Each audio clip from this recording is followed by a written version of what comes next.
सभी आर्य बंधुओं को नमस्कार। आजकल एक बयान हवा में घूम रहा है। वो बयान है कि जो लोग ये नहीं मानते कि गंगा में स्नान करने से पाप कटते हैं, वो कुंभ में ना जाएं। जैसे कि आर्य समाज के लोग। तो इस बयान के हमारे वैदिक विद्वानों ने उचित जवाब भी दे दिया है। मेरे पास भी काफ़ी मेरे मित्रों ने बोला कि आर्य जी आप भी कुछ बोलो। तो आज उसी गंगा में स्नान करने से पाप कटते हैं या नहीं कटते हैं, उसी विषय पर हम बात करेंगे। जैसे कि उन्होंने बोला है कि गंगा में स्नान करने से पाप कटते हैं, और जो नहीं मानते कि पाप नहीं कटते, नहीं धुलते हैं, तो वो कुंभ के मेले में गंगा स्नान ना करें और वो कुंभ के मेले में ना जाएं। पहले तो मैं उनको बता देना चाहता हूँ कि पाप की असल में आपको परिभाषा पता ही नहीं है, पाप और पुण्य की। क्योंकि जब गंगा के अंदर स्नान करने से पाप कटेंगे और आप स्नान करने से पाप कटवा रहे हो, तो जायज़ सी बात है कि आप पाप और पापियों को विज्ञापन कर रहे हो। आप पाप को बढ़ावा दे रहे हो। आप पाप करने के लिए उकसा रहे हो कि पाप करो और गंगा में नहाओ, पाप कट जाएँगे। ये एक सरल सा और साधारण सा रास्ता आपने लोगों को बता दिया, जो कि मिथ्या है, झूठ है, असत्य है। गंगा स्नान से किसी भी तरह के कोई पाप नहीं कटते हैं। एक बलात्कारी बलात्कार करके, एक चोर चोरी करके, एक डाकू डाका मार के गंगा में जाके स्नान कर ले तो क्या उसके पाप कट जाएंगे?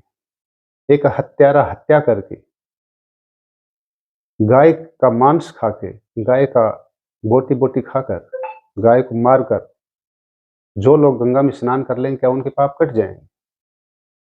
लेकिन आपने तो बता दिया कि आप कोई भी पाप करो, गंगा में जाओ, स्नान करो, आपके सारे पाप कट गए। इसका मतलब ये है कि आप पाप और पापियों को प्रमोट कर रहे हैं, जो कि बिल्कुल निरर्थक है। आप लोगों को ऐसे बयान नहीं देने चाहिए। भारत की जनता को गुमराह करना आसान है, इसलिए तो आप लोग कर रहे हैं। भारत में रहने के लिए बुद्धि की आवश्यकता नहीं है, अकल की जरूरत नहीं है, क्योंकि आप जैसे लोग हैं जो धर्म के ठेकेदार बने हुए हैं, वो लोगों को गुमराह कर रहे हैं, लोगों को सत्य से दूर कर रहे हैं। असल में धर्म की परिभाषा पता ही नहीं होगा। अगर पता होती धर्म की परिभाषा, पाप पुण्य की परिभाषा अगर आपको पता होती, तो आप ये गैर जिम्मेदाराना बयान ना देते। आप पाप और पापियों को, अपराध को बढ़ावा दे रहे हैं ऐसे बयान देकर कि गंगा में जाओ, स्नान करो, सारे पाप कट जाएंगे।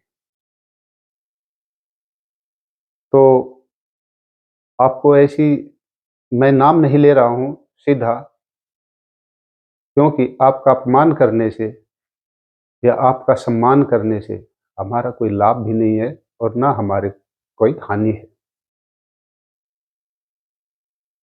पता है लोगों को कि मैं किसके लिए बोल रहा हूं, किसके लिए बात कर रहा हूं। गंगा में नहाने से शरीर शुद्ध हो सकता है, लेकिन पाप नहीं कटते हैं। कल को तो आप ऐसे कोई साबुन का आविष्कार भी कर देंगे कि आप बोलेंगे कि इस साबुन से ना पाप करो, पशुवध करो, गौ हत्या करो, बलात्कार करो, चोरी करो, अपराध करो, और साबुन बनाया है हमने और इस साबुन से नहाओ और आपके सारे पाप कट जाएंगे। तो ये असत्य बात है। कल को आप किसी शराब का निर्माण कर दोगे और उस पे लेबल लगा दोगे पाप कटने वाली, पाप काटने वाली शराब का इस्तेमाल करें, आपके सारे किए हुए पाप धुल जाएंगे। कल आप किसी साबुन का निर्माण कर दोगे, साबुन से नहाओ पाप करो, साबुन से नहाओ पाप कट जाएंगे। ऐसा नहीं होता है। कर्म का फल तो निश्चित ही भोगना पड़ेगा। वीडियो ज़्यादा लंबा हो जाएगा, मैं ज़्यादा नहीं बोलूँगा, लेकिन आप पाप और पापियों को प्रमोट ना करें ऐसे बयान देकर। हो सकता है कि आप किसी शराब का भी आविष्कार कर दें, ऐसी शराब का आविष्कार कर दें कि जो पीने से पाप कट जाएं। आप ऐसी साबुन का भी निर्माण कर दें जिसके नहाने से पाप कट जाएं, और ये भविष्य में आप कर सकते हैं, बिल्कुल कर सकते हैं आप। जो ये मानते हैं कि गंगा में स्नान करने से पाप कट जाते हैं, वो लोग ऐसी हरकतें कर सकते हैं। भारत की जनता को, भारत के लोगों को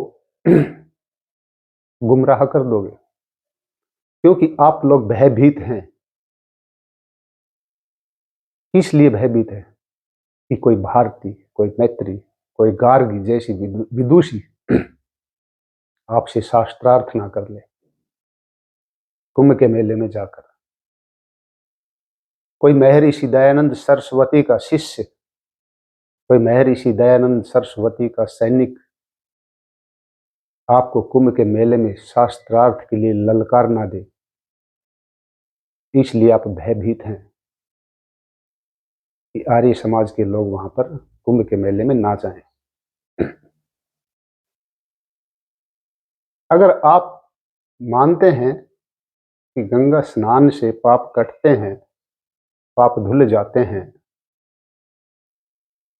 तो आप शास्त्रार्थ की चुनौतियों को स्वीकार करिए। आइए, प्रमाण के आधार पर हमें बताइए, हमारे विद्वानों को बताइए कि ये पाप ऐसे कटते हैं, ऐसे नहीं करते हैं। तो कृपया करके, मेरा और ज़्यादा कुछ कहना नहीं है, मैं तो इतना ही कहूँगा कि पाप पापियों को, दुष्कर्मियों को, अपराधियों को, अपराध को प्रमोट ना करिए ऐसे बयान देकर, क्योंकि अपराध के शहर खड़े हो जाएंगे ऐसे बयानों से। अपराध के बाजार लग जाएंगे। ये अपराध करेंगे और गंगा में नहाएंगे, पाप कट जाएंगे। तो ऐसी बातों से बचिए, भारत की जनता को गुमराह ना करिए प्लीज। हमारी आपसे हाथ जोड़कर विनती है, क्योंकि भारत में तो पहले से ही लोग लाचार हैं, गरीबी में जी रहे हैं। कुछ लोग शिक्षा के अभाव में जी रहे हैं, कुछ लोग भोजन के अभाव में जी रहे हैं, और उन लोगों को गुमराह करके आपको क्या मिलेगा? कुछ नहीं मिलने वाला है। कृपया करके ऐसे बयान देने से बचिए।